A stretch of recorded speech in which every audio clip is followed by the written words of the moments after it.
Let's go live now to Belfast, speak to our Northern Ireland reporter, Dougie Beattie, who is there for us. Dougie, thank you very much indeed for joining us. And you've been speaking, haven't you, to the DUP leader, Jeffrey Donaldson, about unionism's position on all of this? I have indeed, and Jeffrey Donaldson is very, very adamant that he's not going back in until Europe or Britain move first. He may not even elect a speaker tomorrow in the House. That means that the zombie government that we have here, we have a government in place, legislation was passed to hold it there for 24 weeks after an election, but it has no executive. It has ministers but no ministerial powers. It is the most bizarre situation in a democracy.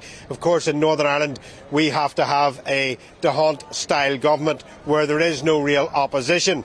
So one can't elect a First Minister or Deputy First Minister without the other one there. So they are pretty much playing hardball. I have never seen the Unionists so determined to say, no, we're not going in, we don't believe you anymore.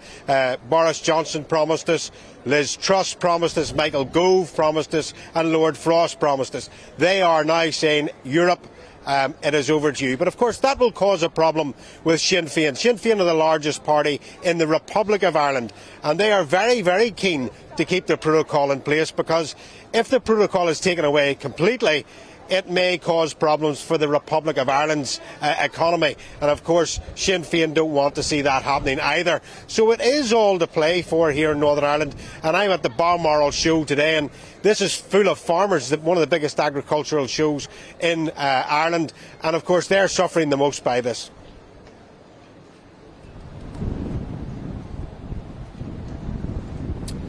And Dougie, as you say, this is all has bigger ramifications, doesn't it, for the rest of the UK and indeed the European Union.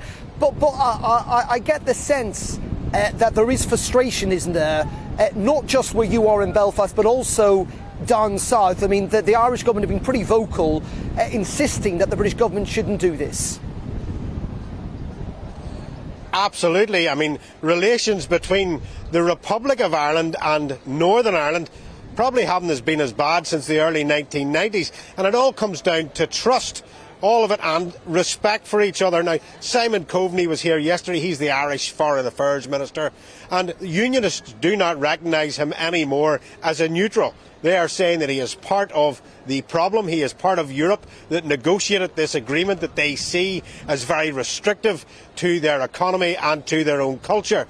So, I mean, times like in 2007, Beattie was trusted by the Unionists because he absolutely said we have no interest in your sovereignty.